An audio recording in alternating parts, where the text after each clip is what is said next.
জামাইকে আমার জামাইকে ধরে নিয়ে গেছিল পাকিস্তান। ওই ভয়ে সব ভয় ছিল, ছাড়বে কি না ছাড়বে ওইসব আমি তো জানতে পারি না। খুব কানা, সবাই কাঁদছিল তখন, কখন ছাড়বে, কদিন পরে ছাড়বে। 21 দিন পরে ছাড়লো ওকে। আজকে? হ্যাঁ আজকে। কি খবর পেয়েছেন আজকে? আজকে খুশি খবর পেয়েছি। সব আসলো, সব মিষ্টি খিয়ালো, আমি খিয়ালাম ওই সবকে, ওই সব আমাকে খিয়ালো। বলছি, খুশি। কতদিন মেয়ের বিয়ে হয়েছিল আপনার?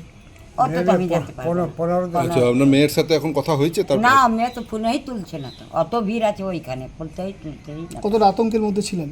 আমি আমি কতটা ভয় ছিল? ভয় ছিল? হ্যাঁ, ভয় তো পুরা ছিল। ছাড়ে দিল, ভালো হলো, ভালো ভালো খুশি খুশি ঘরে চলে আসতো। ওই খুশি আছে আমরা সবকে।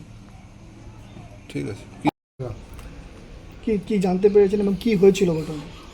ঘটনা হয়েছিল পাকিস্তানে ছিল। হ্যাঁ, আজকে ছাড়া হলো, খুব খুশি আছে। আপনার জামাইকে? হ্যাঁ। কি নাম তার? পুনম কুমার সাউ। কতদিন ধরে আটকে ছিল? 22 দিন পরে ছেড়েছে। উৎকণ্ঠায় ছিলেন তো? কতটা উৎকণ্ঠায় ছিলেন? ভয় ছিলেন? কতটা ভয়, প্রচুর ভয়। রাত খাওয়া দাওয়া সব বন্ধ দাদা। সব লোক ঢোকা। আজকে কেমন লাগছে? এমন খুব খুশি খুশি মনে লাগছে। কি বলবেন ভারত সরকারকে? ভারত সরকারকে ধন্যবাদ দিচ্ছি। মানে একদম সুস্থতেই ফিরেছে? হ্যাঁ, সুস্থ আছে। কথা হয়েছে আপনার মেয়ের সাথে? মনে মেয়ে হয় তো ফুলে তুলছে না, আচ্ছা। অত ওই ভিড় আছে ওইখানে। খুব চিন্তায় ছিলেন? খুব চিন্তায় ছিলাম।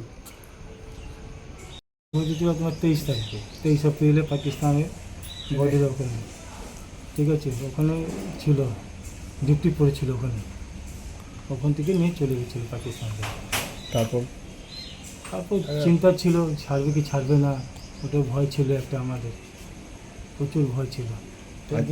আজ কি জানতে পারলেন? আজকে জানতে পারলাম কি ছেড়ে দিয়েছে, খুশি কথা, খুব ভালো লাগছে আমার।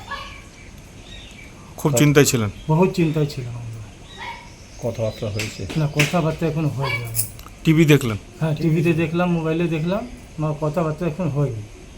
বোনের সঙ্গে কথা? না, বোনের সঙ্গে সকালবেলা হয়েছিল কথা, কি দাদা ছেড়ে দিয়েছে ওখানে, বাস, আর কোনো কথা না। কিন্তু ফোন করছি তো তুলছেই না। কাল রাত থেকেই খবর যে আমাদের ভারতীয় সেনাবাহিনীর পূর্ণম সাউ, বিএসএফের জওয়ান, তিনি আজকে 20 দিনের ওপর হয়ে গেল পাকিস্তানের হাতে যুদ্ধবন্দী ছিলেন। কাল রাত্রে আমরা সকল দেশবাসী খবর পেয়েছি পূর্ণম সাউকে আজকে ছাড়া হচ্ছে। আপনার প্রতিক্রিয়া, এবং আজকে দুর্গাপুরে আমরা সবাই জানি পূর্ণম সাউয়ের শ্বশুরবাড়ি কী করলেন? আমরা এই খবরটা পেয়েছি, পাওয়ার মাত্রই পূর্ণম সাউয়ের বাড়ির সঙ্গে যোগাযোগ করেছি।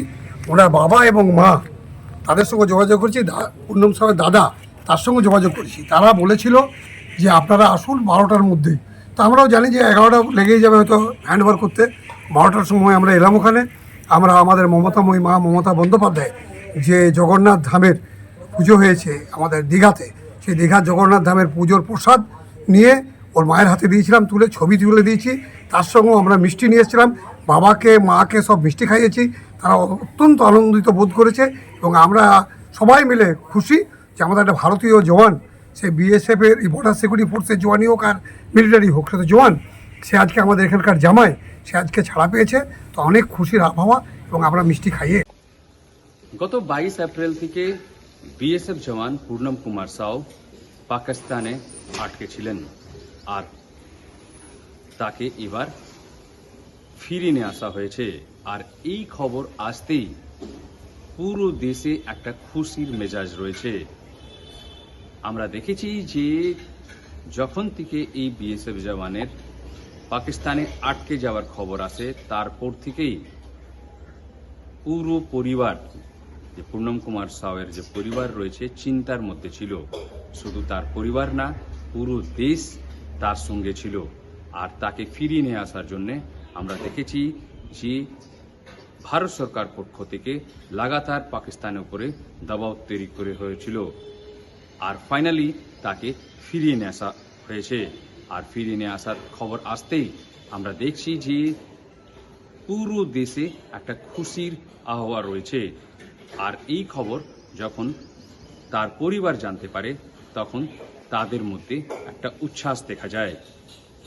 আমরা জানি যে এই পূর্ণম কুমার সাউ অন ডিউটি ছিলেন ইন্ডিয়া পাকিস্তান বর্ডারে, আর ভুলবশত অবস্থাতে তিনি পাকিস্তান টেরিটরিতে ঢুকে পড়েন, আর তারপরেই তাকে আটকে দিয়েছিল পাকিস্তানি আর্মিরা। তারপর থেকে আমরা দেখেছিলাম যখন এই খবর প্রকাশ্যে আসে, তারপর থেকে ইন্ডিয়া যে গভর্নমেন্ট রয়েছে এই বিএসএফ জওয়ানকে ফিরিয়ে নিয়ে আসার জন্য লাগাতার চেষ্টা চালাচ্ছিল।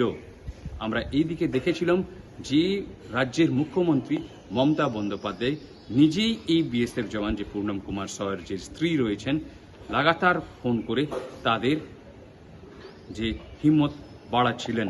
আর তারপর যখন কালকে এই পূর্ণম কুমার সাউ ফিরে আসার খবর আসে তখন নিজেই মুখ্যমন্ত্রী তার স্ত্রীর সঙ্গে কথা বলেছিলেন। আর আমরা জানি যে এই পূর্ণম কুমার সাউ যে বিএসএফ জওয়ান থাকে হুগলি জেলার রিসরাতে, কিন্তু তার যে শ্বশুর বাড়ি রয়েছে সেটা দুর্গাপুরতে রয়েছে। আর এই খবর আসতেই যে দুর্গাপুরে যে এই বিএসএফ জওয়ানের যে শ্বশুর বাড়ি রয়েছে সেইখানে খুশির আবহাওয়া রয়েছে। আমরা দেখেছি যে তারা এই খবর আসার পরেই মিষ্টি মুখ করান। আর আমরা দেখেছি যে স্থানীয় যে তৃণমূল নেতারা রয়েছেন তারা যে জগন্নাথ ধাম যে দীঘাতে রয়েছে সেখানে প্রসাদ নিয়ে এসে তাদের শ্বশুর বাড়ির যে সদস্যদেরকে দেন। আমরা এই পুরো যে বিএসএফ জওয়ানকে ফিরিয়ে নিয়ে আসার খবর আসার পর শুধু এই দুই পরিবার যে তার শ্বশুর বাড়ি বা যে তার পরিবার রয়েছে তাদের মধ্যে খুশি থাকেনি, পুরো দেশবাসীর মধ্যে এটা খুশির আবহাওয়া এসছে। আমার জামাইকে ধরে নিয়ে গেছিল পাকিস্তান পাকিস্তান, ওই ভয়ে সব ভয় ছিল ছাড়বে কি না ছাড়বে ওইসব আমি তো জানতে পারি না। আর খুব কান্না, সবাই কাঁদছিল তখন কখন ছাড়বে, কদিন পরে ছাড়বে। 21 দিন পরে ছাড়লো ওকে। আজকে হ্যাঁ আজকে কি খবর পেয়েছেন আজকে? আজকে খুশি খবর পেয়েছি। সব আসলো, সব মিষ্টি খিয়ালো, আমি খিয়ালাম ওইসব আমাকে খিয়ালো। বলছি, এই খুশি। কতদিন মেয়ের বিয়ে হয়েছিল আপনার? অত তো আমি জানতে পারি না। 15 দিন আচ্ছা, আপনার মেয়ের সাথে এখন কথা হয়েছে? তারপর না মেয়ে তো ফোনেই তুলছে না, তো অত ভিড় আছে ওইখানে, তুলতেই না। কতটা আতঙ্কের মধ্যে ছিলেন? আমি আমি কতটা ভয় ছিল? ভয় ছিল? হ্যাঁ ভয় তো পুরা ছিল। ছাড়ে দিল, ভালো হলো, ভালো ভালো খুশি খুশি ঘরে চলে আসতো। ওই খুশি আছে আমরা সবকে। ঠিক আছে। কি কি জানতে পেরেছেন এবং কি হয়েছিল ঘটনা?